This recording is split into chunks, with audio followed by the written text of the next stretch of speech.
Hello, thanks to everyone for coming out today, and thank you to 376, aren't we? 376 for putting this on. These have been really interactive and fun conversations. They're very laid back. I would like to thank the elders past and present, and I'm Jak Hanes and the founder of Levin. So we're a quirky social enterprise that creates philanthropists through orgasms.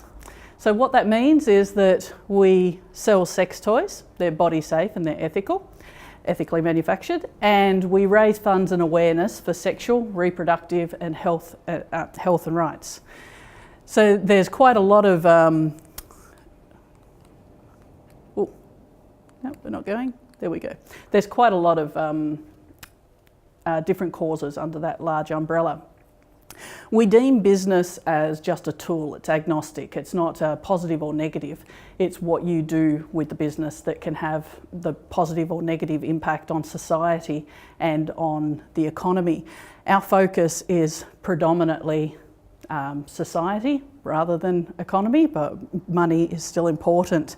We're a political brand, as most, every social enterprise is actually a political brand, because what you're doing is you're pushing back against the capitalist system and you're saying there's a different way to go around this and we can redistribute the inequality of luck. We're a sort of a bit of a hyped up political brand because we operate within the sex industry. So the industry that we're operating in and the causes that we're championing require legislative changes both here and abroad, and we're not backwards in coming forward and talking about them. A lot of startups enter the space and they do it with technology to be able to disrupt. As I said, our disruption method is business. But one of the things that's quite intriguing about this disruption that's happening with technology is we're seeing this larger and larger gap that's occurring between technology and the human. So as the widget's getting extremely whiz-bang and creative, the human is still the base element that we've been for hundreds, thousands of years. And we're not advancing as quickly, and we definitely see that in the sex industry. So I'm not here today my talk today is going to be a little bit different to some of the others. My objective is that by the end of the day, end of the talk, I will have convinced one or two of you to join social enterprise or join the sex industry. So, does anybody know what this is? It's not actually this colour, and Angela Merkel likes to frame it. No, it's the clitoris. So this part here, the head, is the part that I would hope most of you are familiar with, and it is on the external, on the vulva, out here. But the actual full structure of the clitoris is quite large. It's about the size of your palm, heads back into your body. The clitoris has a really interesting history, and we won't go into all of it, but for around about 200 years, it was the telltale sign that you were a witch. So you obviously didn't want anyone looking under the hood. But when it came to 1947, the 25th edition of Gray's Anatomy, medical textbook, the clitoris went missing. Somebody got a little bit gun-ho and rubbed it out. And nobody noticed or nobody cared. And this raises a lot of questions about our society. How do we have a taboo enter a profession which is based on science and disrupt it in this way? So it actually turns out that this wasn't discovered until 20 years ago, and it was a Melbourne urologist, female, who mapped out the clitoris and found that it's 18 distinct structures. It's made of erectile tissue. So when the clitoris is erect, these legs that are running along here actually stretch back towards your spine for 5 to 9 centimetres. So it's actually quite a hearty beast. From not having a lot of research, we don't really understand this organ as much as we should. And we've found that surgeons are now doing experimental surgery where they've had great success, and they're being able to reverse genital mutilation. So that's just one of the positives of doing research into the clitoris.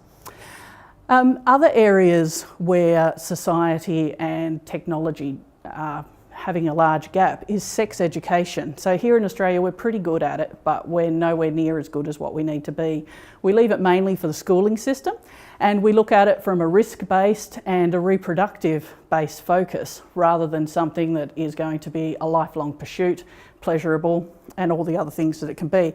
It's a little similar to handing over a calculus textbook in high school and expecting somebody to be able to do it, but never teaching them the fundamentals of maths before.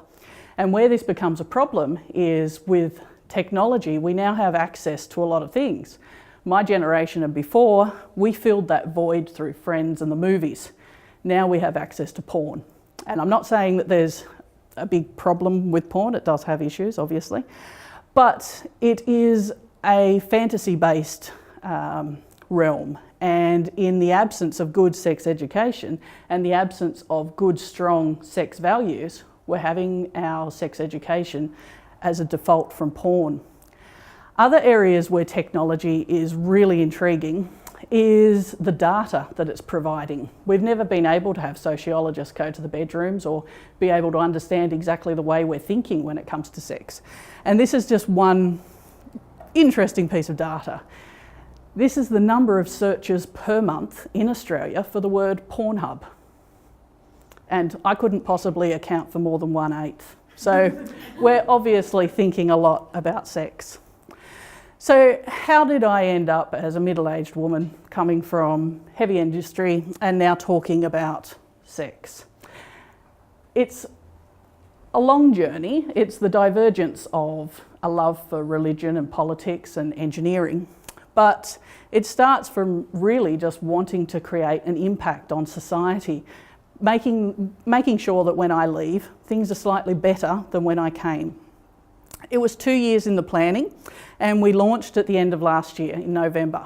In that time, we've measured ourselves on our impact in the sexual, reproductive and health rights area. We've campaigned on numerous campaigns, but we've also been able to make donation to a group called the Unmentionables. They're a Canadian charity who provide unmentionables to Syrian refugees in Greece. And those unmentionables are sanitary products, underwear, sex education, etc. What does the future hold?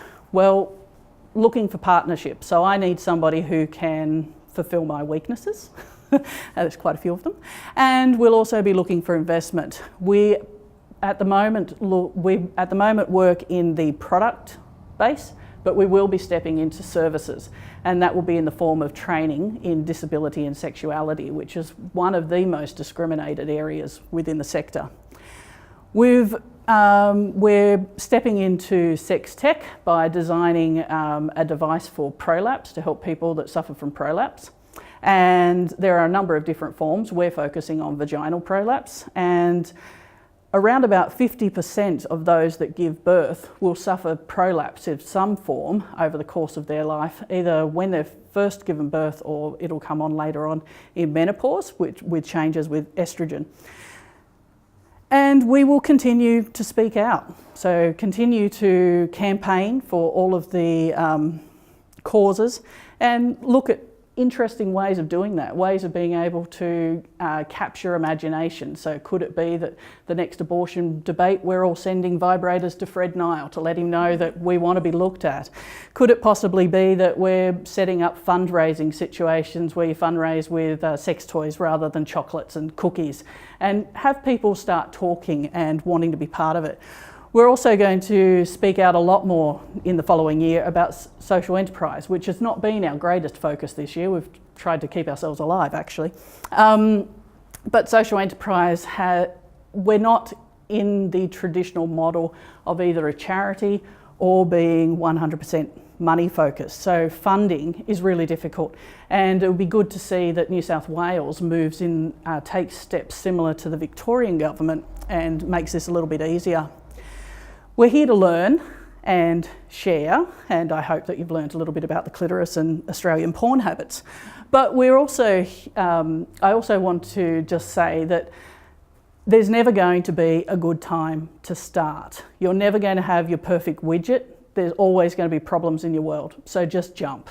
There's no other way of saying it. Make sure you've done a bit of due diligence, obviously, and don't invest too much, but take it for a road test. And the other thing is, don't be stupid like me and go it alone. I was warned by heaps of people not to do that, but I still did it, and I'm paying for it now. And it's probably the best learning that I could impart on you. Find somebody. They don't have to align 100%, but you can find people to work with, and it will help weather the storms. And e-commerce, I just write that down because you really need to start generating your traffic if you're going to step into e-commerce at least 6 months before you have a product. That's how long it's going to take. So is there room for you in the industry, either the social enterprise or sex tech? And the answer is most certainly. So if there's business of it, you can make social enterprise of it. I have friends that do it with socks, toilet paper, sanitary products, nappies, you name it, they're in there. So go and join them. But if you're not a hugely social-based person and you're very interested in technology, come across and look at sex tech. It's the next big thing. It is going to be where money can be made. It's always going to be difficult if you're an early adopter. But there are so many barriers that I've come up against in doing this, this business that are nothing more than a business opportunity for people that are interested. So I'll leave you with one more fact, and that is just that the vibrator was the 5th mass-produced electrical household item. It beat the toaster. So we've been thinking about sex for a good while. Thank you. What was the heavy industry that you worked in previously, and what did you take from that experience that has informed this one? So heavy industry was here locally, so dealing with different metal manufacturing. What I took were project management skills, dealing with difficult people, unusual people, and being able to just analyse. They're the things that I've carried across. So any industry that you've been in and you move to another industry, there's a lot that you can still carry across. But it has been quite a steep learning curve. I thought my sex knowledge was quite high, and it wasn't at all. And so I've entered sex industry, which was a new industry, but I've also entered e-commerce, and that was a completely new industry from anything that I'd done before. I'm interested in a bit more about that journey from initial idea through to, oh, now I've actually got a product that I'm selling online. Yes, so that was really interesting. It took me far too long, but I think I needed to be able to formulate what I was trying to do in my own head. So it took 2 years, but it was like, how does this work? How will society take it? How can I actually create impact? How I ended up at sex toys was going and looking at a number of different industries, including the death industry. And I decided that the sex industry was one that was ripe for change. So there was a lot of objectification. There's no regulations for manufacturing. So it's very unregulated. So what you would buy and you think that it's body safe, not necessarily. There are a lot of really good suppliers out there that only stock body safe, but you do need to be careful. It's one of those it's one of the only areas where we don't want to talk about manufacturing standards. And yes, then it was, how do I create this? So it was going through the process of registering your name, getting your trademarks, which turned out to be quite interesting as well, because we had a trademark issue right before we went to launch and change name, all of these sorts of things. So there's always been little problems to overcome all the way, but yes. And so did you start with burning idea, or you knew you wanted to get into a social enterprise? And then knew I wanted to get into a social enterprise, and then from researching the different industries, went into the sex industry.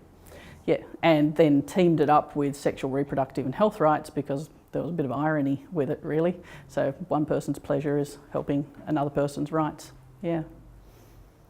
So what was the greater opportunity between the sex industry and the death industry? I think the death industry is going to be a good while before you can really make a lot of changes. There are a few in the space that are trying to make changes, but I also didn't have the money to be able to infiltrate that one as much as I would like to. It's very sensitive, more sensitive than sex. Yes. What's your name referencing the name of the business? Levin, it's a made-up name with a lot of V's. The trademark lawyer did say, "Oh, there's a lot of V's, it conjures an image," and I said it's meant to. What was the name you didn't get up, or how do you choose? Viven, I can't even say it now. Venen, which was Swedish for the friend, a very close friend. So we flipped the N's upside down and created V's. So effectively gave ourselves 3 hours to stay within the same letter count, a large number, all small numbers, large letter, all small letters, and keep the same imagery, so we didn't have to pay to have everything rebranded. And we could have, we would have won that case if we wanted to pursue it, but it comes down to a bit of conscious capitalism. Is that where you want to spend your money? Is it where you want to spend your effort?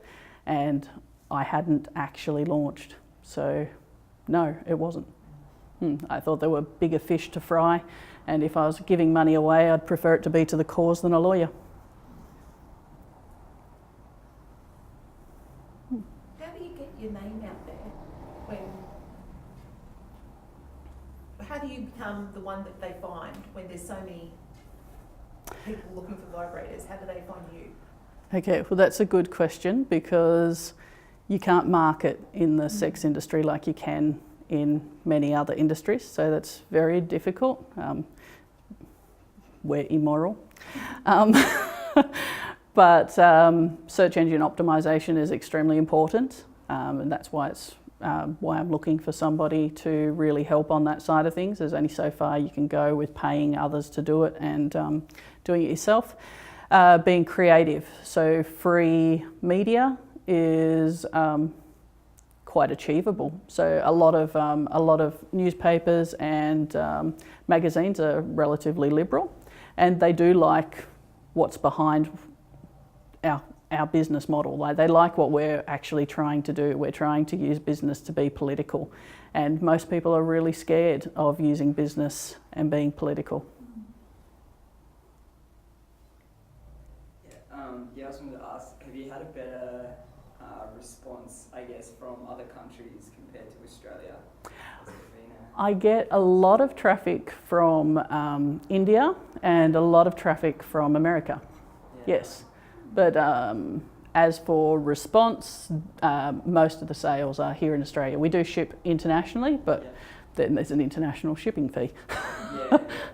So most of our sales are here in Australia, but the Unmentionables, for instance, the group that we donated to, they found us online and they submitted. So we were trying to work with some other groups, and it became quite difficult, whereas these guys were much easier to work with. You spoke about regulation and compliance first in the sort of manufacturing and how there isn't a lot of that, but then in the marketing where you are constrained because it's immoral. Was that something that was apparent when you were doing your due diligence? Or? Yes. Okay. Yeah, so I very much understood the government likes to be in your bed to stop you from doing things, but not necessarily to keep you safe. So yes, well, we have all sorts of really strange laws here in New South Wales. For instance, if you just look at porn, it's legal to buy it and watch it, unless you're on certain Aboriginal reserves, but it's illegal to sell it. So you cannot sell porn in New South Wales. And that does create issues because there are many different genres of, it's like getting books or whatever it may be. So I'm not advocating everybody run out there and get porn, I might add. We don't engage in it because we think it's prescriptive. So it's not in our business model, but we don't have anything against it. Can you talk a bit more about some of those regulations, like particularly with manufacturing? Have you tried to change any of them in any way? Yes, I've made contact and I've been loud, but we do need to push even harder. So what you have is that there's a whole history behind vibrators moving out of this, well, any sex toy moving out of the domain of being being used for body and being classified as a novelty toy, so that it can get round a whole heap of laws about sort of the moral laws that exist. There are certain states in America, for instance, where you can't even sell a sex toy or own one. So it's not just it's all across the world. And once they've moved out of that domain and they're for novelty, you're not meant to put them on your body, even though they are effectively marketed in that way. So here in Australia, we're quite good with our electrical laws, and they're still covered electrically, but not materials or form mechanically. And so how did you begin that process of actually understanding what the regulations are?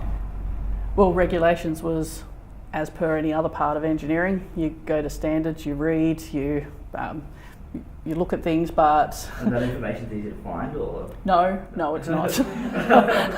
No, it's definitely not. And then I put together a team of people to do a risk assessment on every single product that we stocked.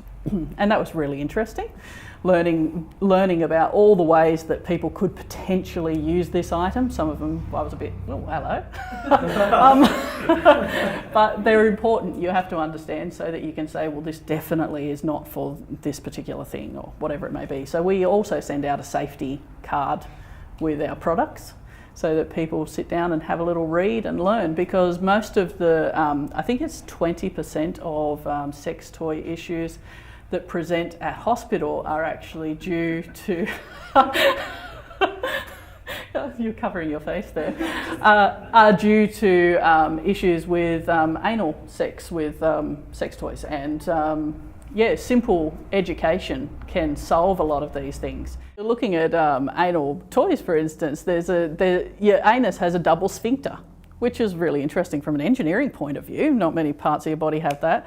So if you actually push past that second one, you can get what's called anal suck, and it's heading north and it's not coming back, so hightail it to hospital, because somebody's got to get it out. And the reason why they talk about having a flared base or having a string is it's a proximity warner, so hopefully alarm bells go off when it's getting a little close. But if they don't, you also, that's pretty much all the emergency people are able to grab onto to pull out, so that hopefully they don't have to cut your bowel. It can be very serious. People end up with colostomy bags for these sorts of issues. And they're kept quiet because we're all afraid. And there's no age or ethnicity or religion or anything that defines who uses sex toys. That's the most interesting part of this business. You get to sit on the other end where you see the data and you go, wow, it's across the board. So is there no standards Australia? Not for sex toys, no. No. If you were to manufacture something that was called a medical grade, then yes, you would. And you would also need to go to TGA, etc., and be approved down those lines. Why not? That's a great question. It is crazy, yeah. Wow. So we have them for like toys to stop kids from swallowing. There's certain materials that you can't make kids' toys out of, but you will still find those materials on the shelves as sex toys. And the areas where you place them are relatively porous. So. And that was one of the angles you had with your business model, was when you talk about stocking product that's... body safe. Right. Yes. So that means the materials that are So being used. body safe means that we've looked at the materials, we've looked at its function. So part of your safety card will say, well, this is definitely not for a particular type of use.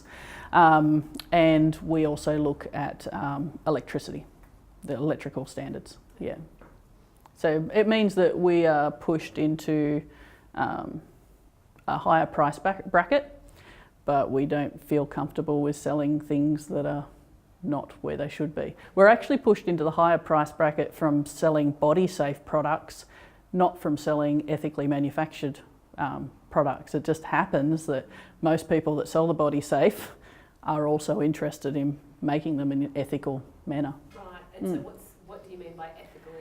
Ethically manufactured means that we go through a bit of a questionnaire with the manufacturers. We go back 2 levels, so we don't go all the way to packaging or anything like this, because some of that is really, really difficult to chase up. And we look at are people held against their will? Do they live at the actual factories? If they do, which is not uncommon, but if they do, can they come and go? Do they have freedom of association? So we do have a couple of, we do work with a couple of suppliers that their products are manufactured in China, so they definitely can't have freedom of association. It's just not something you can have in China. We look at age. So what age do they start employing people? Do they have decent wages? And most importantly to us, do they have access to safety? Yeah. So we just object to selling something that creates pleasure from somebody else's misery. And do you go out and visit those factories? We will, over the next 18 months, we will pop in. It's a little bit of a difficult situation as well, because I come from an engineering base. Lots of people are really scared to go through this process with us, because they have this feeling that you'll go and you'll just make your own toys with their manufacturers and you cut them out, which is a bit of a crazy way of looking at it, because I would have been able to find that information without them telling me. Like, that's a bit stupid. But you're building a relationship with these people, and all of them have been fantastic in the end to work with. But part of the agreement is we're able to go and audit their factories, and if it happened that they haven't told us the full truth, then we'll fess up and say, sorry, we've been selling something that we shouldn't have been selling, and we'll publicise it. Yep. And we're not looking for 100%. We're looking for creating a change. So this is an industry where nobody's asked for ethical manufacturing before. So you do fashion, number of different areas have been looking into this, but definitely not the sex industry. So we're interested in working with companies. How can we improve their standards, rather than just saying we wouldn't work with you? We have a couple of no deals, but we try and work with people. Yeah. So what do you think are some of the challenges that face a social enterprise more than just, say, a standard startup? Not that there's a standard startup, but... Yep. Just a social enterprise by itself, and ignore the sex industry. The biggest issue is funding. So you don't fit the traditional 100% charity, so a lot of grants aren't available. But you also don't fit the just championing a financial return. So you don't have the same investors at that end as well. So you really need to gain more angel investment, and then you've got to be careful, because a lot of that investment comes with their own personal belief in something. So they're putting money into you for X, Y, or Z. We did have one investor that was quite keen on working with us, but the causes that we were championing were not the same as what they were looking to champion at that point in time. So what has that journey been like, looking for other angel investors? Because it's a pretty specific type of investor that you're looking for. I haven't looked too hard. I've had a lot of people approach me, and they're the ones that I've talked to, but that's part of our future, is that we need to go out and we need to really make those networks and start pushing that, because we do need investment to be able to take this to a level where we can actually market to penetrate. And have you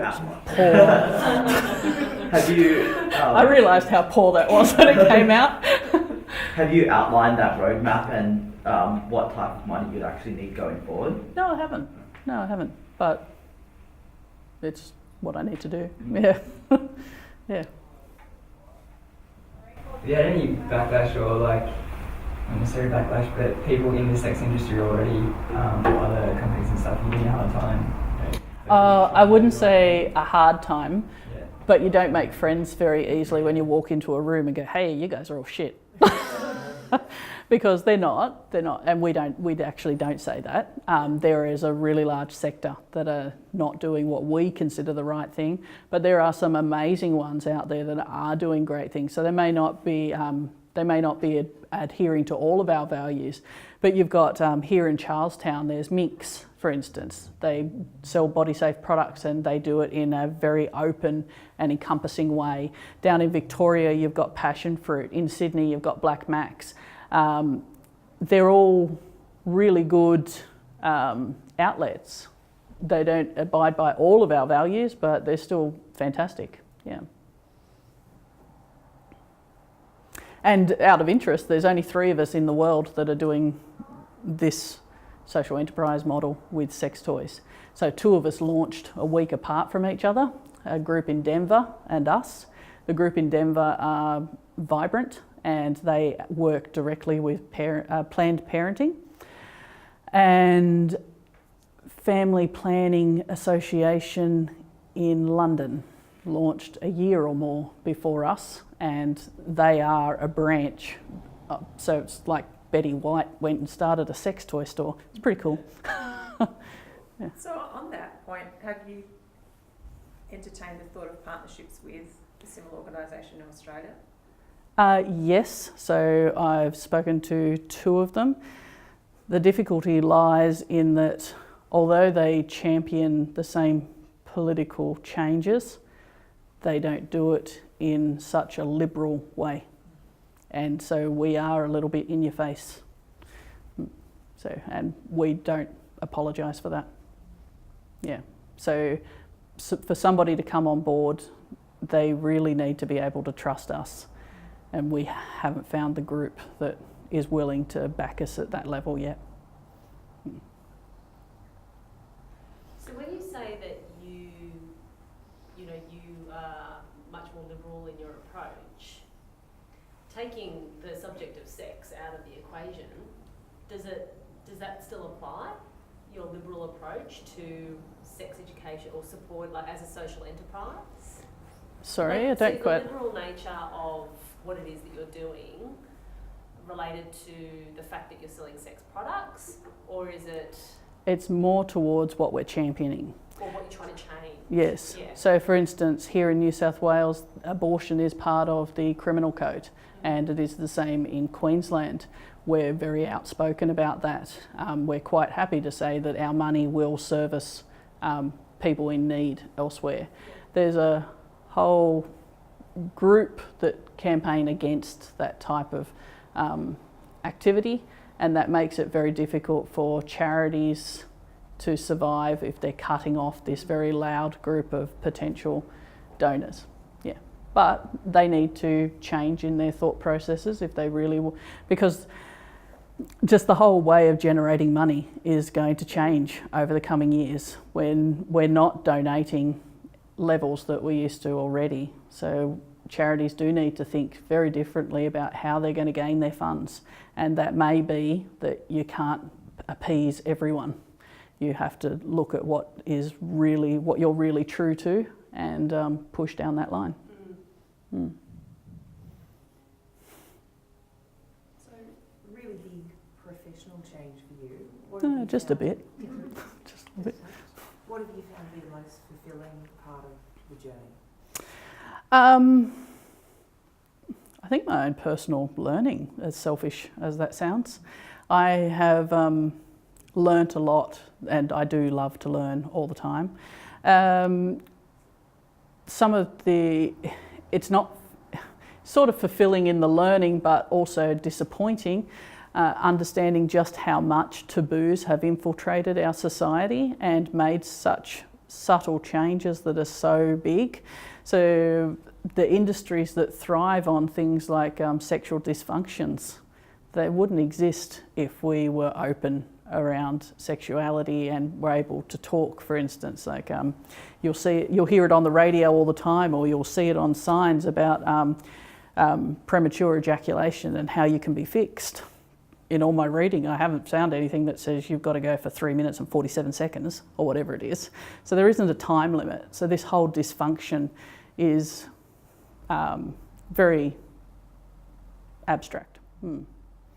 But that would be the thing that I've enjoyed the most. It's my personal learning and relaying a lot of things to my kids and watching their face. That's been terribly amusing. But they do have a very similar personality to myself, and yes. How many employees have you got? Just me, full time. Yes. So contracted in people to do different parts. But yeah, it is just me. So I package and I do all of those things, and I go to the post office and I send them off. And well, actually, I don't go to the post office. Somebody comes and picks things up. But yes. And that's part of why we need funding, because even though we've paid people to write articles and things like that, one person just can't do it all. So you're trying to run logistics of a business, but you're also trying to understand legislation and come up with new marketing ideas and be able to campaign heavily. You can't. There just aren't enough hours in any one day. Mm.